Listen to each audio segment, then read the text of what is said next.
microphone, would you welcome my friend Luke Bricker?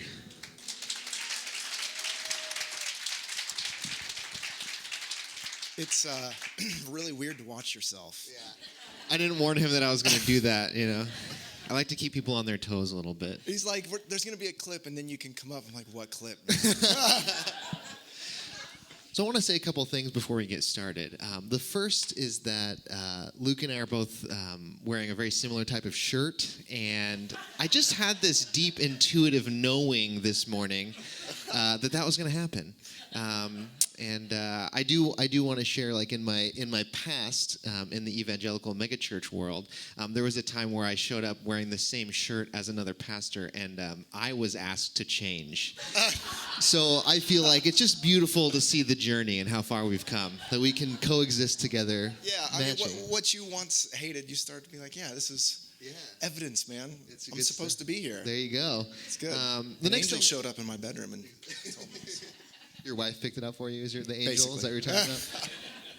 A lot of us here in this community have been on this journey of evolving spirituality. Maybe the faith tradition that we grew up in, we went on this journey of re-examining it, of expanding it, and I know it's a journey that I've been on over the past decade. And about 6 years ago, I came across the social media page of this gentleman right here, and much of his work and his podcast and some of the stuff that he does on the digital space is under the name Spiritual Nomad. And so that's how I came to know him. And isn't that name such a great descriptor of the journey, right? Because we know there's something deep within us that wants to connect and this sense of spirituality, and yet maybe there are times where we're not exactly sure what our home base is. So we feel like we're moving throughout this journey. But I've been so fortunate to watch his journey and watch his evolution because he's really been authentic about it online. And more recently, as I came into the opportunity to be here at Aldea, and I watched Luke as he is leading a community in San Diego, and I just realized the time was right to connect. So we actually connected recently, and I was just so privileged and honored to be able to bring him before you and share him with you. And I just want to say, Luke and his community are in San Diego, and I realized, San Diego is like a cousin to Tucson. Does that feel right? Doesn't that seem like a thing? Phoenix is like the brother that we don't get along with, But San Diego is that cool cousin that we're just like, we just love to hang with. So anyway, I'm excited to introduce him to you. And I wanted to start by really kind of giving you an opportunity to share, what has your journey been? You've been spiritual nomad. You also are leading Current Collective Church. And that's a really a beautiful journey that I know some of, and I'd love to give you the opportunity as much as you like to share with Aldea. Yeah, man. Thank you. And thanks so much just for having me. This space, there's something really beautiful here. I want to share about my journey for sure, but even as my wife and I were just sitting here, it's just, you can sense that there is something real and tangible in this space. And just want to name that and honor that. And there's something sacred here, and grateful to be here and a part of it. And Jake, it's fun. We've connected a little bit on social media over the years and stuff, but you have those people on social that you see their usernames, and then you see their profile picture, and they see your story, and and you're like, you kind of know them. And to put flesh to it, though, it's like, gosh, you're real, you're not a username. Or people call me the spiritual nomad, and I'm like, I'm offended by that. I have a name, man, so I'm a person. And it's funny even hearing that brought about, because there's been so many times that I felt like that chapter was just so done in my life, and I just keep pulling it back for a lot of different reasons. But originally, Current Collective is the reason we moved to San Diego. And so I'm a pastor's kid. I was born in a charismatic tradition called the Vineyard. So if any of you are familiar with the Vineyard, that came out of Calvary Chapel movement back in the Jesus People days.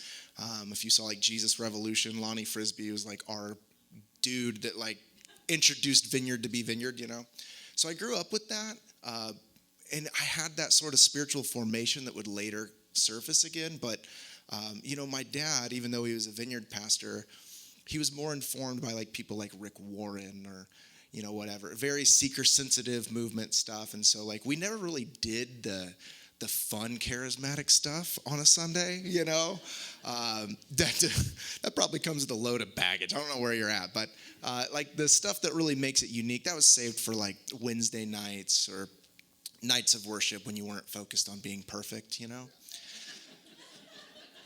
And I'm still working through all that, man. But I felt in my early 20s this desire to like start a church, but my wife and I were, toying around with what that would look like. I ended up going on staff at my dad's church as a youth pastor, and he had this great vision for me to take over the church and leadership and all of that. And I just never really felt like that was my calling, But at that season of my life, like I wanted to pursue ministry and things, and it seemed like something that would be like a clear path. But eventually, like, truth just bubbles to the surface. Like, you can only wear a mask for so long. You can only pretend for so long until the truth of who your person is comes out, And even though there was this whole way for me to go, I felt there was something different. And I was always trying to get out. This was in Indiana, by the way, in Indianapolis. I was born in Miami, Florida. We moved to Indiana whenever I was a kid. And that church that my dad planted, he wanted me to take over. And I was always trying to get out of Indiana. Like, I don't know if you've ever been to the Midwest, but it's flat, and so are the people. And it's okay. I have an aunt that lives in Tucson, so I kind of feel like I should, this feels like a cousin. Yeah. Anyways, that was a low blow. I premeditated that one. So I'm ready to accept the consequences. But I was always trying to leave. We tried to move back to Florida with some people or whatever. We were visiting in San Diego in 2013. We had some in-laws that lived there. I have some family in Orange County. And, in 2013, I had this vision of Southern California and what a fresh breath of the Spirit could look like there. But at the time, I was still with the Vineyard and youth pastor and all that. But I resolved in my heart that I was going to move there. It took 3 years to do that. In 2016, we moved to San Diego. We had a home. We sold the home, sold one of our cars. We're giving things away in the front yard because the moving truck was too small because I'm too cheap. And we loaded up. My son was 6 months old. My daughter was 2. We head to San Diego. And to plant this church, we knew like 3 other people that were my dad's friends of pastors. I didn't really know anybody there. We drop in North County, this area called San Marcos. And reality hit, like in a really big way. I started working at a motorcycle dealership. That's always been a part of my life. And I just felt like I had this crisis. Like, man, like all the hype, all the excitement, all the things that we were going to do, it's all here now. And now I'm like, oh, now I have to do something, And I would tell people whenever I would meet with them, on the rare occasion that a leadership person from the Vineyard would actually talk to me, they would say, how's it going? Who are you reaching? And I'd say, these people that are like spiritual nomads, like they're spiritual, but they have this relationship with the divine, but they're kind of wandering around. And eventually I realized like I was just naming my own self to this person. And I'm like, oh, I'm trying to reach myself in some way.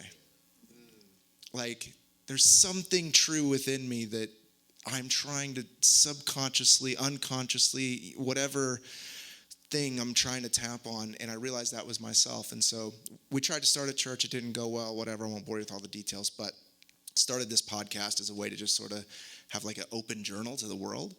And that's proven to be like a double-edged sword, because I get to do great things like this and meet people like you and come here, but also like, your not great moments, people are like holding you to it years later. And you're like, yeah, that podcast was also like 7 years ago, man. So you evolve, you grow, you change and whatever. So anyway, spiritual nomad, that's how that came to be. But my initial calling, if you will, the divine tug of the heart was to start a church, a different type of church. I went there thinking I was starting something particular, but through the course of these 8 years, something very different has emerged. And the truth is, I was not the person that I needed to be to facilitate a sort of space like this.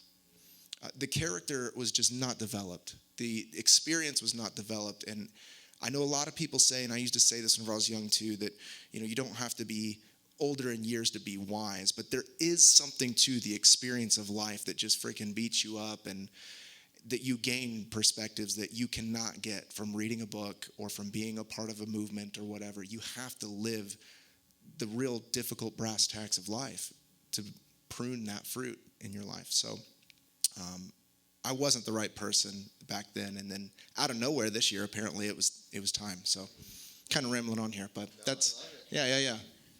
Well, and it was time for a couple things, because Luke has also recently authored this wonderful book, Koans of Christ, and we have some copies out in the lobby, and Luke will be out there to sell you some, and maybe sign some if you want. You're like, I'm not signing that book, dude. There is no way. I already feel guilty about putting a picture on the back, so. Okay, well, sorry. I promised no, just kidding. Okay, so I'll tell you why I won't sign it really Please, quick. tell me. Because Master Yeshua did most of the work. I can't take credit for that. So what the book is it's mostly my creative rendition of the red letters of Jesus. So there's no way I could sign off on that. Okay, that's fair. Just fair. Will you sign a napkin and just it's a separate thing? Just like, that was the napkin that he... I don't know, man. Okay. I can't do it. We'll see. We're getting there. But I wanted to talk a little bit about the inspiration for this book, and what really, what in your journey drew you to writing this, and for people who might be interacting with this book, what would you want them to know? Yeah, I think that's good. And Koans of Christ, I know, some of my friends, I can always know like where they're at in terms of what they've been exposed to. It's like Koans of Christ, and I'm like, no judgment, but, I know that there's probably not familiar with the Zen tradition, and I'm very sympathetic to that. But the Eastern traditions have really helped bring formation and shaping through these years to me.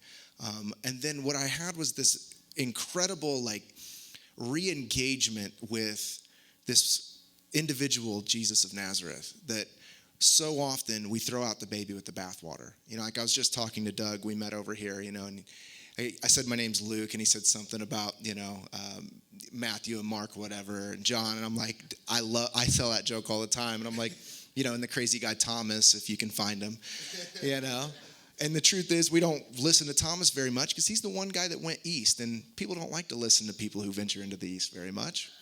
But I love the Gospel of Thomas. But the truth is, I felt like there was something so deeply real through deconstruction and all that. You got to throw stuff out. You got to clean house. You got to get rid of all the things that haven't worked. But then when nuggets of truth are there, they're there, regardless of the tradition. And I just wanted to reimagine the teachings of Jesus in a way that felt accessible to people by taking some creative ways of, rewording some of the stuff, which scribes and people have been doing for thousands of years. But what made me do it, and maybe you have this, if you're familiar, many of you maybe come from the Christian tradition. Just curious, who of you comes from the Christian tradition in some way? Okay, so many of us here, if you don't come from the Christian tradition, there's still some relationship you have with Jesus by virtue of living in America. We have this image, it comes to mind. We don't have that same affinity or opinion if we see an image of Buddha or Krishna or anything else. We have a clear, defined history. Even if we have not been directly impacted by that, many of us have an opinion of Jesus. And for so many of us, as we venture more into an expansive path, we tend to dismiss it, I think because it's so familiar. And I know for me, I really enjoyed learning from the East and learning from teachers like Alan Watts and Joseph Campbell and these people that helped me see this in such a new light. And I just wanted something to be accessible that bridged this gap between the East and West. And so approaching this through that lens. And so I write a little introduction that kind of sets the framework for that. But really the hope is that people would sit with these words and stew on them, meditate on them and things. And so, I started this and as a way to kind of I got really into the Grateful Dead a few years ago. And they had this thing, taping, right? And they would tape concerts and give cassette tapes away and stuff. And all their marketing people hated it and whatever. And Jerry Garcia's like, you can do whatever we want when we're done with it, man. Tape it, give it away. And so I have this gentleman who's a through and through deadhead in our community, and he's like, you need something that's like a taping sort of thing. And I'm like, Koans of Christ. We'll do that, and get that to people. And it's like, if you dig this, then you'll probably dig our space, and so that's why we made that as a way to just sort of get it out to people, help people re-engage and reimagine, and kind of the same thing you were talking about your little open library at the front of the building, so. This is your Grateful Dead bootleg. More or less. Book. Yes. Awesome. I love it. Jesus Garcia.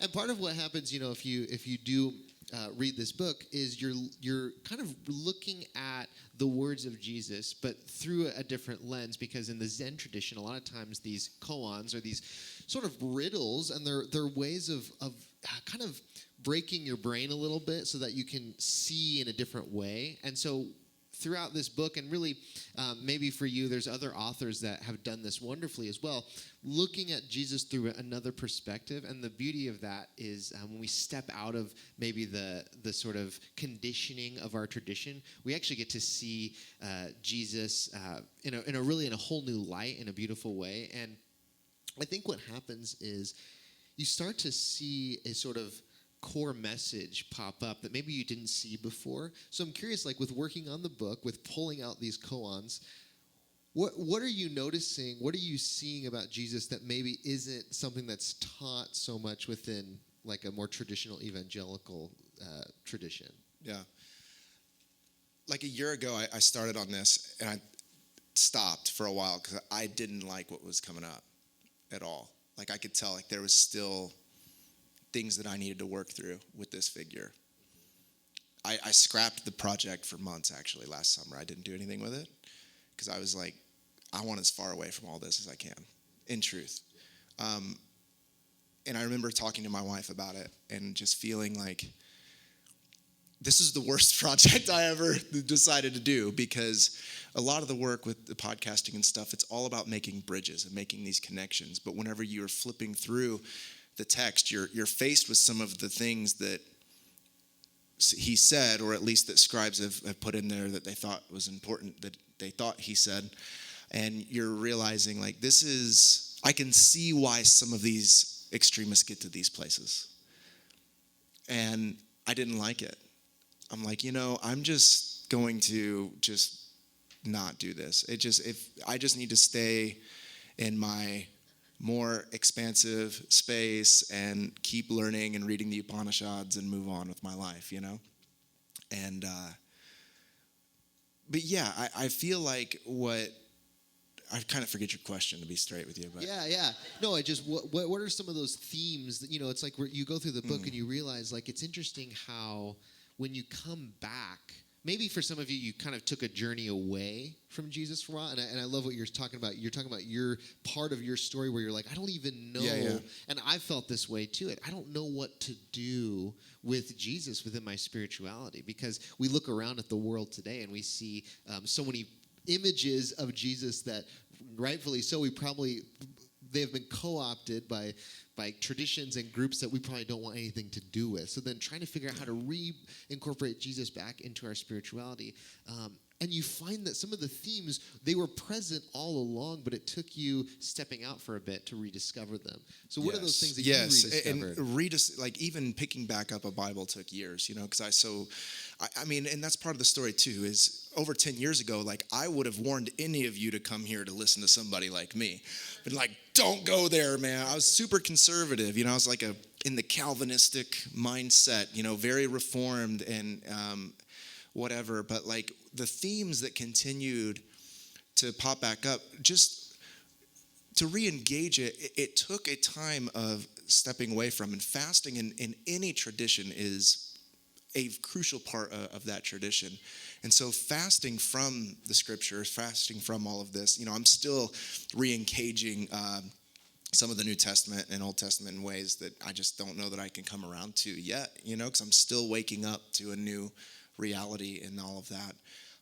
It'll come. But the thing is, like, when you begin to understand the language and the way that all of this was from not the perspective of your conditioning, but from this perspective of consciousness and understanding what the kingdom really means. And even me, like growing up in the Vineyard movement, the kingdom of God was the central theme. And that's what kind of made them theologically unique back in the day, is this dude George Ladd wrote this book about the kingdom, saying this is the fundamental, central thing of the Gospels. And so I think that's what helped me, is like late last summer I woke up and I just like had this remembering of an earlier time whenever I was in like theology training like years ago in this other denomination, of like the central message is the kingdom. And this kingdom is not like heaven, or this kingdom is not this other physical place, but the kingdom of God is within you. And the kingdom of God is an awareness, it's a perspective, and really a paradigm and positioning of the heart towards life. It's an awareness to see what is in its truth, in capital R reality, versus the world and its sort of makeshift illusion of reality. And Jesus helping people awaken to the reality of his Father, which doesn't mean some male parent in the sky that's worried about your manners. But it's the origin, wherever we all came from, which we have this collective spiritual amnesia about, right? Nobody really knows anything. I love telling my kids, they ask questions. I'm like, you know what? We don't know. And anybody that thinks that sometimes we do is probably dealing with some degree of insecurity within themselves. We don't really know, but what we can see is that, so the kingdom and Father, I think that Jesus talks about so much, is that this source, this origin that we all seemingly somewhere deep in us have this calling, this draw towards, this, silver line that comes from us that connects us back to this, the source of all creation, the originator of it. And the connection to that you become an embodiment of that. I and the Father are one. I cannot do anything on my own will. I can only see what my Father in heaven is doing. Those are some central themes that really helped me re-engage this work again and realize that it really wasn't the words or the Gospels that were bad or wrong. It was my approach to them. It was who I was, what I was bringing to it, my assumptions, my expectations, my conditioning, what I think, my parents would or wouldn't approve of, or fear of what somebody's going to say about me on the internet because I put this out now. And I sat on a completed thing for like 4 months because I was scared, truthfully, that I was going to get backlash in a way that I didn't want to deal with. And so I realized that was me, And I think so much of re-engaging the words of Jesus is him inviting us outside of all of the assumptions and expectations of what we think is supposed to be right or true or correct, and into that union with the divine that is in each and every one of us, that's lying dormant, that we put all of this stuff on top of it. We cake it and layer, sometimes unconsciously, we're just subjects of our surroundings. And the work is to come down into that true divine will, that divine design, that image within us, to align with this pattern that Jesus calls the kingdom of God. That there is this divine order of reality that's seemingly happening in plain sight, but you have to have eyes to see and ears to hear to align with this divine pattern. And he's inviting people to come out of that and to align with the perfect divine order that we call the kingdom. And so, those are some topics that I feel like I've revisited in that, And the way you describe the kingdom, I love, because it's not so much something that we need to build or create, but it's something that we discover as we let go, as we surrender our ideas, as we pull back the layers of kind of the lenses that get in the way of our clear seeing. And it makes me think of all that we miss when we're afraid or unwilling to go on these journeys of maybe leaving behind certain things, of being willing to re-examine certain things. And there's a vulnerability there, certainly a vulnerability for someone like you who's publicly talking about these changes and even being able to say, hey, I'm still figuring stuff out. And I hope you hear that from me as well, that we're always in a journey of discovering and exploring and kind of in this dance where instead of saying, oh, I've figured out truth, capital T truth, and I have it, that I can just hand it to you, but really that we're always engaging it and on a journey with it, and it reveals itself in so many beautiful ways. But again, it's very difficult and vulnerable to do that in life in any measure of a public way, whether it's with your friends or family or on a platform. But I'm curious for you, as someone who has used your platform to be vulnerable, how has that affected your life? How has that affected your relationships? Have people shared with you how that's benefited them? I'm curious what that's like. It's been a decade-ish journey for you of doing that. So what's that been like? Hard. Yeah. I mean, in its own way, but I'm a recovering perfectionist. So just being able to, I think the journey has been what I've seen exampled to me, and the best way that I knew how to do anything was to just mirror it. And so that can do really well until it's time to drop into who you are, And I realized that I just was a really good regurgitator, And I knew what worked well for whatever thing that I was in. And I knew that I needed to get past that. I've had grueling moments in time, and my wife, luckily, I have a partner, my wife Lindsay, who can attest to all of my just neurosis and everything, and just learning how to take those vulnerable steps and not care so much about what people might think or the approval, or even because for a long time for me it was I'm in this path of ministry and I'm supposed to take over my dad's church and all this stuff or whatever, and sorting through that. And then going on this new path and dealing with the difficult reality of I know I'm not, because of some conversations, fitting within the matrix of someone's mind that I felt like I needed to fit within. And letting go to allow myself to trust God, actually. And God, I believe, is the infinite presence. It's the loving, benevolent presence of the divine. And so I use that term, and if any of you, I'm not sure where people are at, but it's this beautiful basket word that I put all this stuff in it, you know what I mean? So whenever I say God, I'm not talking about some angry dude that is worried if you cleaned your room or not, What I am talking about is this benevolent presence. And so I think for me, learning to be vulnerable is trusting that I am loved unconditionally. That who I've been created to be in the most natural, authentic self is okay. I don't have to project. I don't got to be anything in that scared voice that comes up. I don't have to identify with that in any way. And learning that I can actually trust and have faith. And, we grow up hearing, God loves you unconditionally, followed by, come to our class of all of our conditions. And it's I don't think that's what unconditional means. I could be wrong, but I don't think that's what that means. And so I think trusting and I was told a long time that I was on a slippery slope. Has anybody been told they're on a slippery slope? If you read that guy, boy, I'll tell you, You've been skiing down that slope for a while. Dude, I know. And nobody tells you is that slippery slopes are a lot of fun. Yeah. People pay a lot of money to go to Mammoth to go down some slippery slopes. Way too much money, So there's some piece of law about that. But it's I had to come to this realization, first and foremost, that I am carried by the presence of God. I am in God, that there is nowhere to be that is separate. There is this complete trust in the oneness that lies deep within me. And I can then say within myself, if I'm going to fall down a slippery slope, I trust that there is a benevolent presence that's going to catch me and carry me. And I'm not testing it. I'm following it. I'm following that. If I feel that divine prompt, I was taught how to hear the Holy Spirit from a young age, and then I start to do it, and people say, not like that.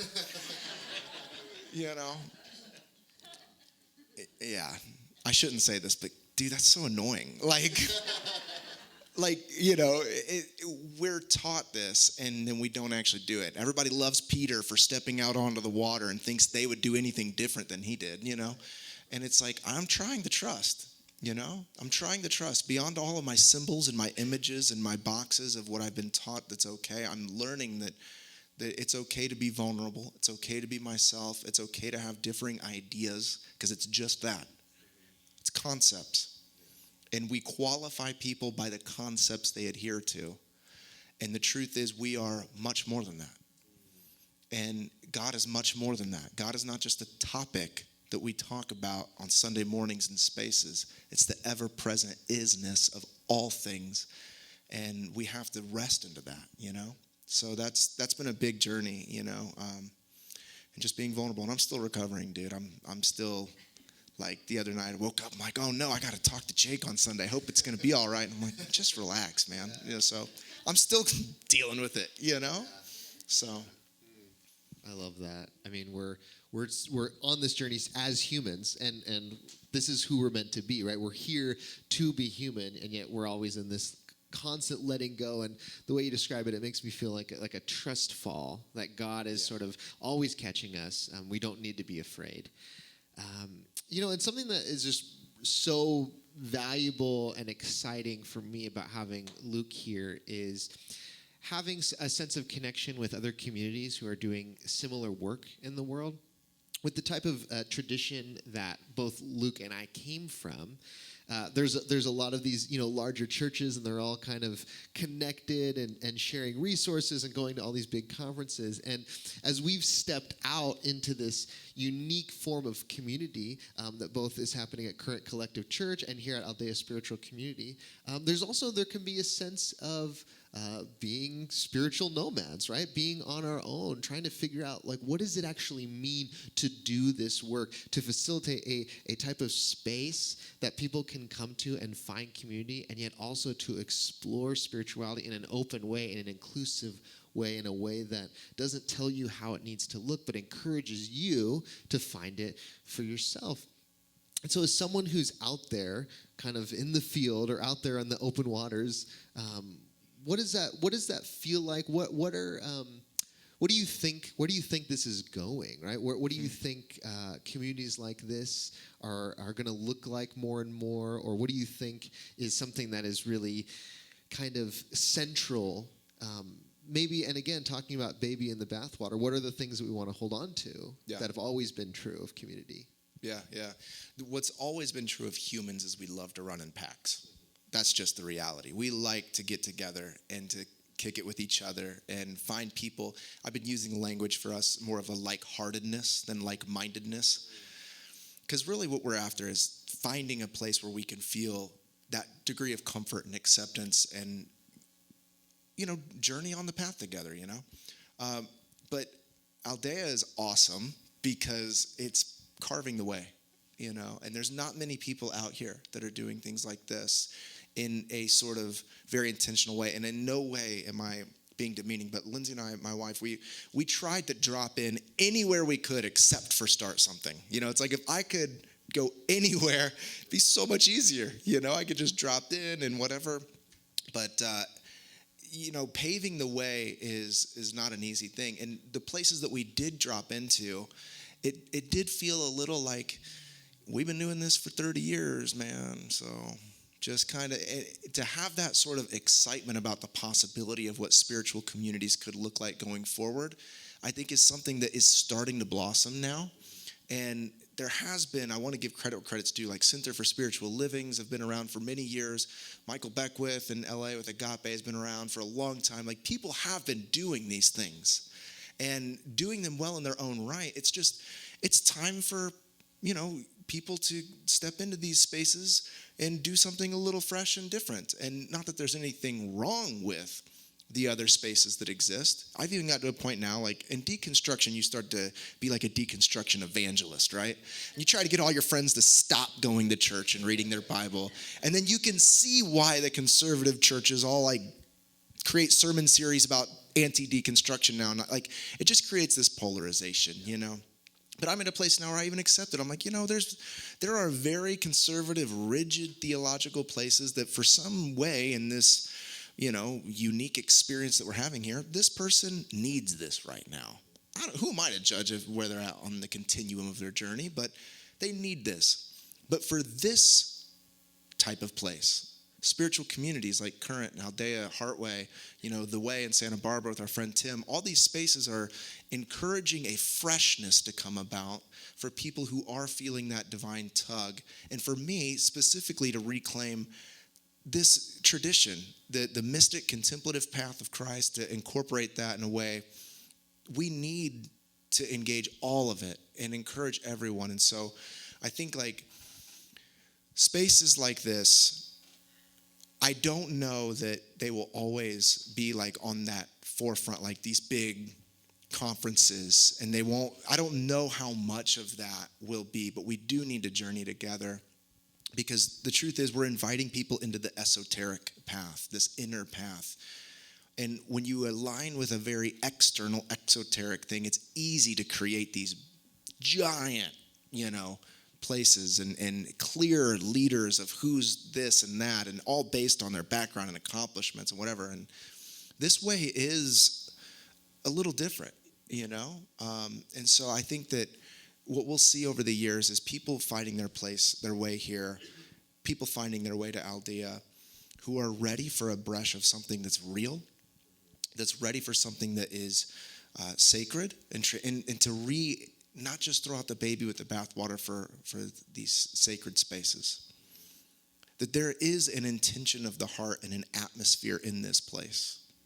Energetically, there is something here. There are hearts that are here with an intention that you have this aura around you that you bring with you everywhere that you go. And you're all sitting here close to each other. We're creating this one space right now. And this happens everywhere. This is the stuff that happened in the charismatic churches or whatever. You're coming with an intention of heart to allow something fresh and new. You're creating the environment for revitalization in your life. And to step out of the chaos of life, to step out of all of the rituals and roles and responsibilities, and to come into a space. This becomes then a sort of higher elevation, not better than all the other things of your life, but a peak to be able to see the terrain of your life. To understand that, I see the valley now. Okay, I get it. And actually from up here, it's actually quite beautiful, And you leave this place and you venture back down and you go up and down in life and whatever happens. But you have some space that's a staple that you can come back to. As the Hebrew people would do, they would go up on their toes to pray just for that little bit of higher altitude symbolically. I want to see above all of this right now. Set your mind above where Christ is seated. And communities like this are able to reclaim what we've tried to throw out through deconstruction of that place, to see that life matters and that there's a purpose. And we don't always know how the mystery is happening, but we can trust it. And to remind each other of who we are and what we're doing here. Because we forget. Because life is an illusion, and it has all sorts of weird mirrors everywhere around you. And if you're not careful, you'll think you're that. And what we can, I think, reclaim, I'll digress, but what we can reclaim in spaces like this is the intentionality of the sacredness of knowing who we are in the light of the divine. And it's important. And it's something that people are going to start searching again, because Zoom's not cutting it anymore. Oh, they know. Yeah. Thank you. That felt like a gift, just to hear that and to have that as a reminder of what we do. And you are creating that energy and that sense of connection that we experience. It's all of us coming together, right? It's not just people on a stage talking about it, although that can be really fun, but it's about this group experience that we have. So thank you, and I would continue to encourage you. We are building that spiritual community of the future together, and that excites me so much. As we close, I wanted to give Luke an opportunity to kind of take us through, the book, Koans of Christ, really it's sort of an exercise and a practice. It's a way of not just maybe reading it all at once, but kind of it can almost sort of be something that you digest slowly, and it's about changing our perspective. And so I wanted to give him an opportunity to lead us through what that might look like. And so I have some of I have the two sections on the screen, so if that's where you want to read it from. Cool. Yeah, take us through that. Yeah, really quick too. Christ isn't Jesus' last name, you know. So I can't take credit for that. Father Richard Rohr, helps us understand that, who was really meaningful to me, still is. So Christ is not that. So Koans of Christ is in you. The hope of glory is in you. And so any of this is just a prompt to help you realize that. That's all these are prompts to help you renew your perspective and paradigm. And I put in here, and I brought a hard copy version. This is like the author copy they sent me or whatever, which there's paperbacks out there. You can order a hard copy. But in the beginning, was the word? But I put like what a parable is and what a koan is to kind of bring a little parallel to that. And the introduction kind of helps clear that up. And I realized reading back, I'm like, there's a whole lot that I was saying in the introduction that was just kind of like, let me spit all this out, stuff I've been wanting to say for years. And I was telling Lindsay, I'm like, I should probably go back and just like expound on a lot of these things, because people would be like, that was a really quick, how did we get here from right here? So it's very fast moving introduction. And if you're not ready for it, you're like, all right, like, we should probably have you unpack some of this. But parable and a koan. So I just want to read really quick what a parable and a koan is.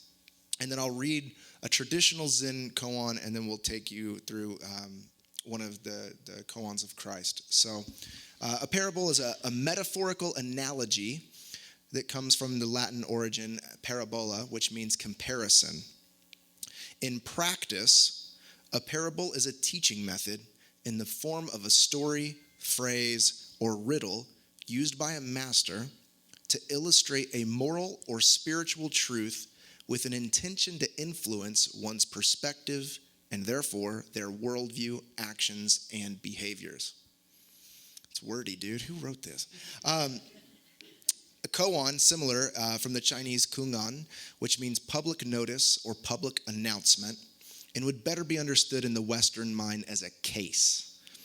In practice, a koan serves as a teaching method, taking the form of a question, story, riddle, or succinct phrase presented by a master to a student for contemplation. Its purpose is to help guide the student in perceiving the case of reality with a less presumptuous and predetermined perspective, ultimately aiding in awakening or enlightenment. And that's all this is trying to do. And when Jesus of Nazareth walked the street, he was helping people change their mind, turn the perspective, turn the diamond of reality a little bit to see that it's not all what they assumed it to be. And in the same way in our life, we get so busy thinking we are who we are, playing the roles that we play. We forget and act as if we are all of these things. And these are to help us remember who we are. So I want to read to you just two really quick, and I'll make it brief here. But I want to invite you, just where you're sitting, just close your eyes if you feel comfortable. And that meditation earlier was so beautiful. And just remember that space of the heart. And for a moment, just allow the mind the freedom to be.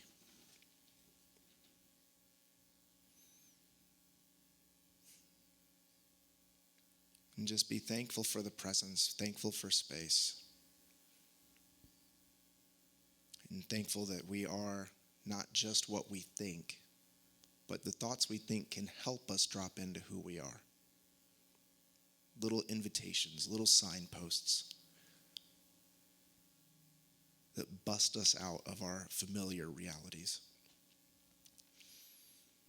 And so this first koan is a traditional koan called the Muddy Road. Two monks were traveling together down a muddy road while a heavy rain was still falling. Coming around a bend, they met a beautiful girl in a silk kimono, unable to cross the intersection. "Come on, girl," one monk said. Lifting her in his arms, he carried her over the mud.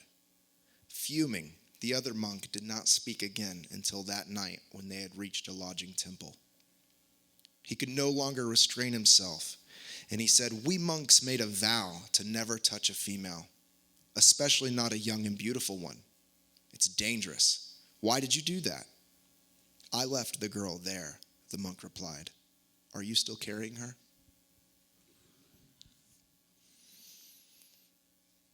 So good. I tell myself that one all the time. What am I still carrying? What am I still carrying? So as I write in the introduction, we'll go through one of Jesus' koans here then. And in light of that, with that sort of tone of that koan, I share in here about Lectio Divina, which is an ancient contemplative practice, started with the Desert Fathers and Mothers back in the 300s. And it was about reading scripture less like a linear informational book and more like, what is this actually revealing to me about my life? What is this, not in terms of like a, trying to find the actual historical context and all this, that, and the third. But what is this actually awakening within me? And so I flipped to this one, and it wouldn't be very koan-like me to explain why. So I'll let you feel it for yourself. But I feel like it's relevant in the religious context that we find ourselves in. I know I told you to close your eyes. Some were like, "Oh, my eyes go," I don't know, whatever. We're all just here, man. But I think that you asked the question about these spiritual communities, and I think as culture and religion and the world, we see the world in our phones all the time, and we're filled with fear, we're filled with anxiety about things that really we have no business feeling anxiety and fear about. I mean, the human experience is supposed to be had in small tribal groups and regional places, and we're seeing things across the world and reacting to it. I think as we continue to find ourselves societally more divided and more at each other's throats, these places are going to be more important to be beacons of hope out of that. And so in that heart, I feel like this one has been dropping into me recently. And so these are the words of Jesus in the form, I think, of a koan that helps us reimagine maybe where we have been in somewhere in our life, maybe areas of our hearts that are still there, and maybe where we can facilitate space for others to come out of sort of this sort of heart space. So I'll read you this one. If you feel like closing your eyes, go ahead. If not, it's okay. Just take it in. 2 men went up to the temple to pray. One a Pharisee and the other a tax collector. The Pharisee stood away from others and prayed, "God, I thank you that I am not like those other people who cheat, are unjust, and sexually immoral, like that sorry tax collector over there. I fast twice a week, read the scriptures daily, and tithe the first of everything that I make." But the tax collector, standing far away from him, would not even lift his eyes to heaven. He said, "God, I ask only for mercy. I feel completely aimless." Jesus says, "I tell you, this man left the temple justified rather than the Pharisee. For everyone who exalts themselves will be humbled, but the one who humbles themselves will be exalted."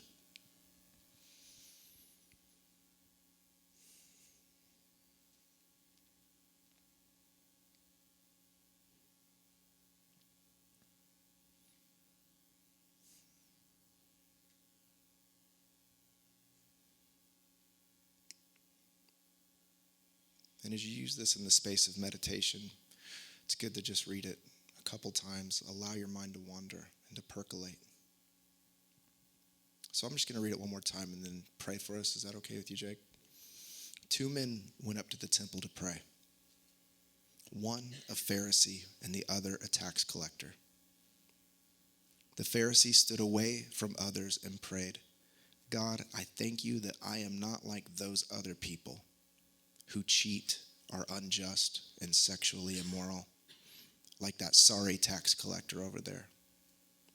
I fast twice a week, read the scriptures daily, and I tithe the first of everything that I make." But the tax collector, standing far away from him, would not even lift up his eyes to heaven, but beat his chest with tears in his eyes, saying, God, I ask only for mercy. I feel completely aimless. Jesus said, I tell you, this man left the temple justified rather than the Pharisee. For everyone who exalts themselves will be humbled, but the one who humbles himself will be exalted.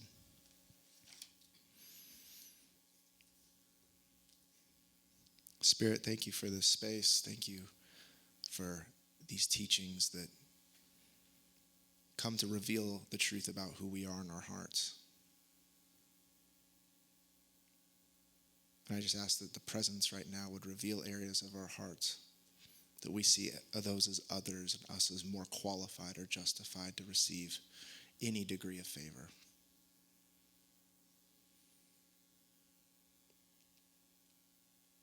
As we've talked about vulnerability and authenticity, I just ask that that humility would continue to mark whatever new, fresh expression is coming in this day and age. That this fresh expression of the presence that seems to be coming, whether we like it or not, that we would align with it and follow with trust, with hope, and with excitement for all that you're doing as you're bringing us back into the realization of our innate oneness with you.